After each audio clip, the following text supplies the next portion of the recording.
नमस्कार किसान साथियों, कैसे हैं आप। उम्मीद करता हूं बहुत ही बढ़िया होंगे। किसान साथियों, आज की वीडियो में हम बात करेंगे सोयाबीन की फसल में यूरिया डालने के बारे में। क्या सोयाबीन की फसल को यूरिया की ज़रूरत होती है? सोयाबीन की फसल में यूरिया के क्या क्या फ़ायदे होते हैं? हमें कितनी मात्रा में कब सोयाबीन की फसल को यूरिया देना चाहिए? सोयाबीन की फसल में यूरिया डालने के बारे में पूरी जानकारी वीडियो में अच्छी तरीके से जानेंगे। उससे पहले हमारा आपसे बस एक छोटा सा निवेदन है, जिन किसान साथियों ने अभी तक हमारे चैनल को सब्सक्राइब करके नहीं रखा हुआ है वह सभी चैनल को सब्सक्राइब कर लें, वीडियो को लाइक कर दें और ज़्यादा से ज़्यादा हमारे सभी किसान साथियों के साथ इस वीडियो को शेयर भी करें। जैसे कि किसान साथियों, आप सभी जानते ही हैं कि यूरिया में नाइट्रोजन पाया जाता है और कुछ लोग कहते हैं कि सोयाबीन की फसल को नाइट्रोजन की ज़्यादा आवश्यकता नहीं होती है, क्योंकि सोयाबीन की फसल की जड़ों में नाइट्रोजन उत्पन्न करने की शक्ति होती है। सोयाबीन की फसल की जड़ों में जो राइजोबियम नामक गांठें होती हैं वह नाइट्रोजन उत्पन्न करती हैं, जिससे सोयाबीन की फसल को भरपूर मात्रा में नाइट्रोजन मिल जाता है। लेकिन फिर भी किसान साथियों, सोयाबीन की फसल में एक ऐसा समय आता है जब सोयाबीन में जो जड़ें होती हैं वह नाइट्रोजन उत्पन्न नहीं कर पाती हैं।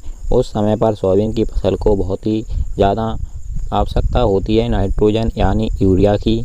उस समय पर अगर हम सोयाबीन की फसल को यूरिया दे देते हैं यानी कि नाइट्रोजन दे देते हैं, तो सोयाबीन की फसल का जो पौधा होता है शुरू से लेकर एंड तक हरा भरा रहता है, उसमें किसी भी प्रकार का कोई भी पीलापन नहीं आता है और समय से पहले आपकी फसल पक कर के तैयार नहीं होती है।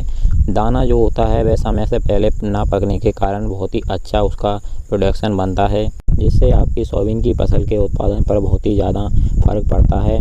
उसमें 25 से 30% की वृद्धि होती है, यानी कि 25 से 30% पैदावार बढ़ जाती है अगर आप सही समय पर सोयाबीन फसल को यूरिया दे देते हैं। चलिए अब बात करते हैं कि आपको सोयाबीन की फसल को यूरिया कब देना चाहिए और कितनी मात्रा में देना चाहिए। क्या यूरिया के साथ में और कोई खाद उर्वरक मिलाना चाहिए? तो किसान साथियों, हम सबसे पहले बात करते हैं सही समय की। सोयाबीन फसल में आपको यूरिया कौन से समय पर देना चाहिए? तो सोयाबीन की फसल को यूरिया की 2 बार ज़रूरत होती है। पहला जब बेसल डोज में जब आप बुवाई कर रहे हों तब आपको देना चाहिए, और दूसरा जब आपकी सोयाबीन की फसल के पौधे में फलियां बन रही हों तो उस समय पर आपको देना चाहिए। अब हम बात करते हैं कि यूरिया की मात्रा कितनी रखनी चाहिए। तो किसान साथियों, आपको एक बार में 1.5 बैग यूरिया सोयाबीन की फसल को देना है, यानी कि दोनों बार में आपको 3 बैग यूरिया 1 हेक्टेयर खेत के लिए सोयाबीन की फसल को 2 बार में समान मात्रा में देना होता है। 1.5 बैग हेक्टेयर यूरिया आप बेसल डोज में बुवाई के समय दे दीजिए, और बचा हुआ जो हमारा 1.5 बैग यूरिया है इसको आप जब आपकी सोयाबीन की फसल में फलियां बन रही हों तो उस समय पर आप सोयाबीन की फसल को दे दीजिए।